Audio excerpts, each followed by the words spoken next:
مجھے تو یوں لگ رہا ہے جیسے میں ہوا میں اڑ رہا ہوں، خدا کی قسم میں نہیں تھک رہا، مجھے تو یوں لگ رہا میں ہوا میں اڑ رہا ہوں۔ ایسا گما دے ان کی بلا میں خدا ہمیں، ڈھونڈا کرے پر اپنی خبر کو خبر نہ ہو۔ انشاءاللہ میں حضور مفتی اعظم ہند کا عرس بھی اس مسجد میں کروں گا، اب تک تو نہیں کیا تھا، اب کر کے دکھاؤں گا، اور میں آپ کو بتاؤں گا مزاج حضور مفتی اعظم ہند کا ہے کیا۔ مفتی اعظم ہند کسی کے گھر میں رک جائیں تو وہ مفتی اعظم ہند نہیں بنتا، کوئی اگر بیعت کر لے تو وہ مفتی اعظم ہند نہیں بنتا۔ مفتی اعظم ہند ہی ہیں۔ ہم مرید سے پیر کو نہیں پرکھتے، پیر سے مرید کو پرکھتے ہیں۔ سمجھ رہے میری بات آپ؟ آج کل ہمارے بعض لوگ انویسٹمنٹ کرتے ہیں، جیسا کاروبار میں ہوتی ہے نا، اس میں ہمارے لوگ کوئی بزرگ آئے تو اس کو اپنے ہی گھر میں رکھتے ہیں، باہر نہیں لے جاتے، انویسٹمنٹ ہوتی ہے۔ حضرت ہمارے ساتھ لوگ حیران ہوتے ہیں یہ کیوں ہو رہا ہے؟ میں کھل کر کہتا ہوں، میں نے کہا یہ انویسٹمنٹ ہو رہی ہے۔ کہنے لگے کس چیز کی شاہ صاحب؟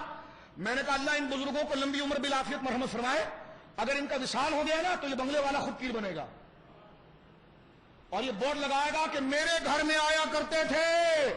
تو پھر میرا سوال یہ کہ آپ کی بہت بڑی سعادت ہے کہ آپ کے گھر میں آیا کرتے تھے، اب آپ سے توقع بھی یہ کی جاتی ہے کہ جیسا مزاج آپ کے مرشد کا تھا ویسا مزاج آپ کا ہونا چاہیے۔ یہ ہمارا چھوٹا سا سوال ہے۔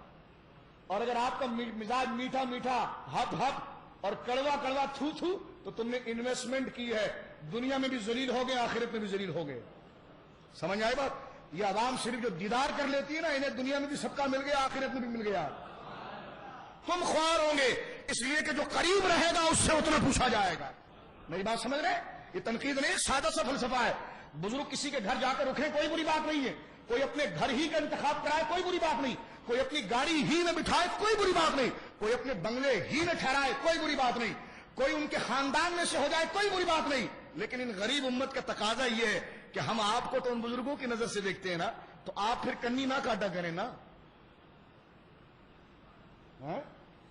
کنی نہ کاٹا کریں۔ کراچی میں آپ رضویوں کے تھم بنتے ہیں، سب سے بڑے سیٹ اور پیسے دینے والے بنتے ہیں، اور جب آپ کو فون کریں کہ آؤ ذرا یہ درد سنو مسئلہ کے اعلی کے خلاف، تو کہتے ہیں نہیں ابھی ہم بعد میں مغرب کے بعد فون کرتے ہیں، مغرب کے بعد فون کرتے ہیں۔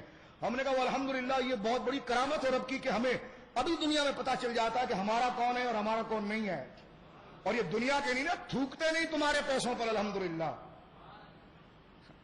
نسب جیسا ویسی اہمیت بھی الحمدللہ ہمارے پاس ہے، تھوکتے نہیں تمہارے پیسوں پر، لیکن تمہیں دین کے لیے بلایا تھا کہ یہ حضور تاج الشریعہ کی قول کے خلاف بات ہو رہی ہے، یہ حضور مفتی اعظم ہند کی نظریے کے خلاف بات ہو رہی ہے، لیکن میں پھر عرض کیا ہمیں حضور تاج الشریعہ کی صرف نالین سے نسبت ہی ہمارے لیے کافی ہے الحمدللہ۔ ان کی غلامی کی جو نسبت ہے صرف وہ مسکرا کر ہمیں دیکھ لیں یہ ہمارے لیے کافی ہے، اگر وہ نہ بھی دیکھیں ہماری نسبت جو ہم اپنے دل میں ان کی محبت کی رکھتے ہیں یہ کافی ہے۔